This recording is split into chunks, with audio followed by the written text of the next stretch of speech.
Hello, everyone. Welcome to another edition of going through my comic books. I'm very Ninja Turtle based today. It looks like. Hey, I believe I left off on Wolverine #1. No, actually Joker #1. So, let's go on again. What If #105. The importance of this issue is that this is the first appearance of Spider-Girl, Mayday Parker, Peter Parker's daughter, in the MC2 universe. MC2 universe, think about that as like the normal Marvel 616 universe, only like 20 or 30 years later. That's essentially what this is, but this is the first appearance of the character, and I would highly recommend, if you can read like the issues, like Spider-Girl, her ongoing, fantastic. From one spider person to another, Marvel Spotlight #32, first appearance of Spider-Woman. Now, interesting about her origin, she wasn't originally human initially. Of course, that was retconned, though. Very affordable still, near mint for this one.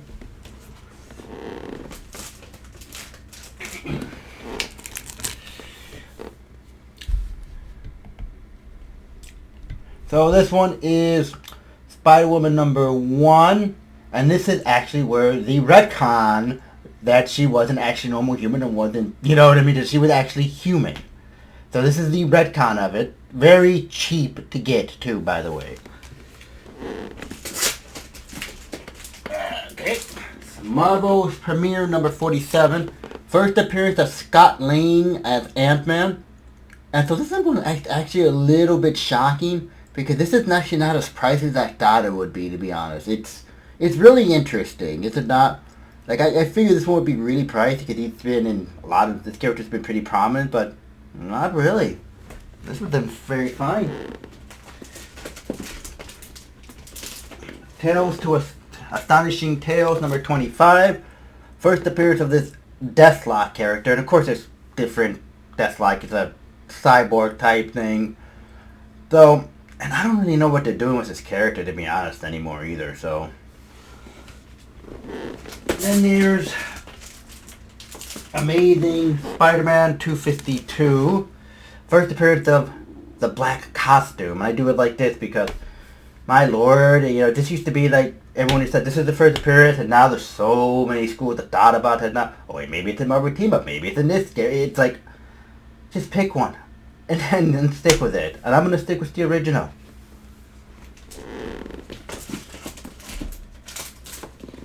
Teenage Mutant Ninja Turtles #10. Like, this is not the first appearance, but this is the return of Shredder from the dead.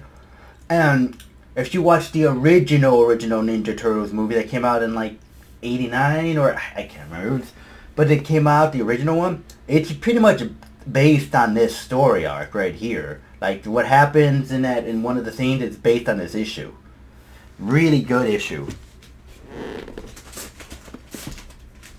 $10 for that one. Miss Marvel #1.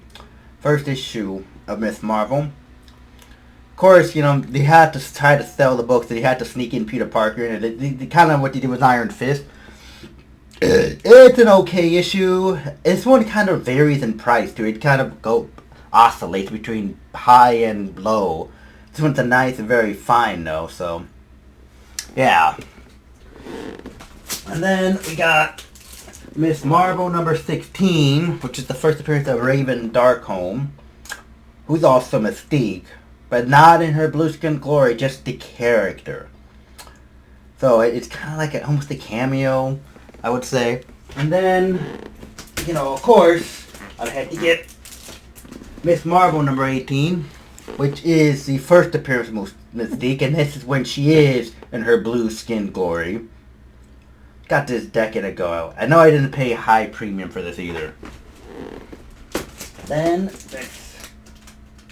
the new Teen Titans #1. It's not their first appearance. He appeared in a different one. I have that, but this is like the first ongoing issue that really how the characters became really prominent.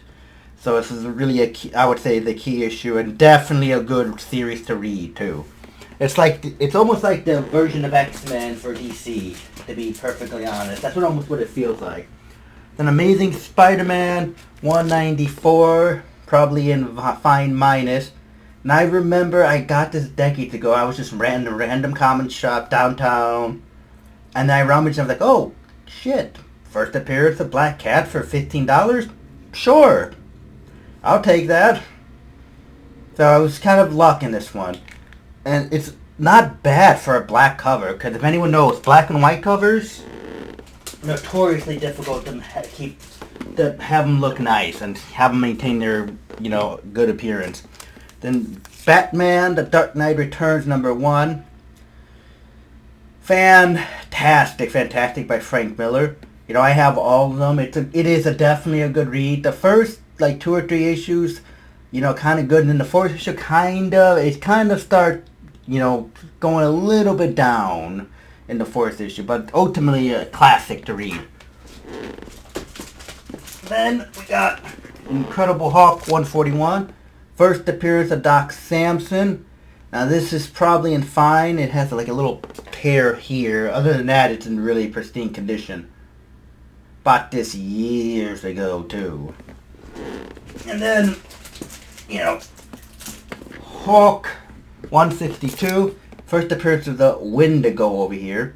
Interesting character that, again, they could do more with, but they really don't. It's almost like a forgotten villain.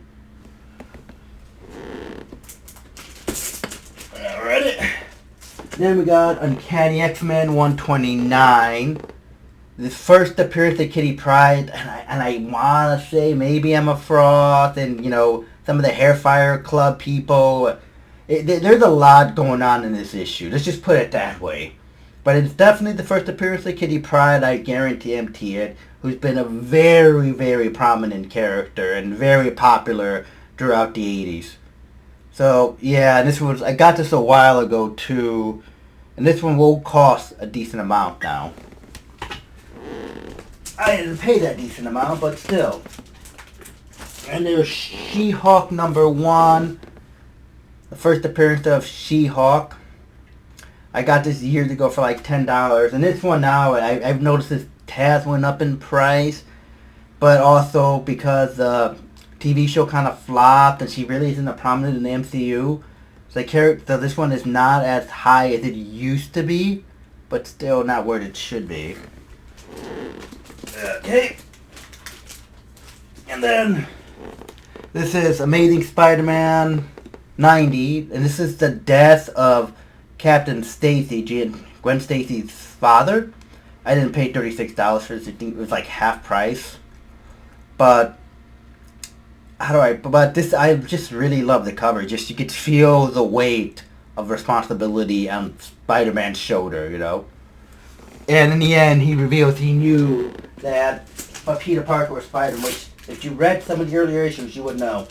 Then, Amazing Spider-Man 96, the infamous or famous drug issue, where he did a thing about Harry Osborn being on drugs and didn't want to use the Comic Code Authority approval, and so they just printed it without it.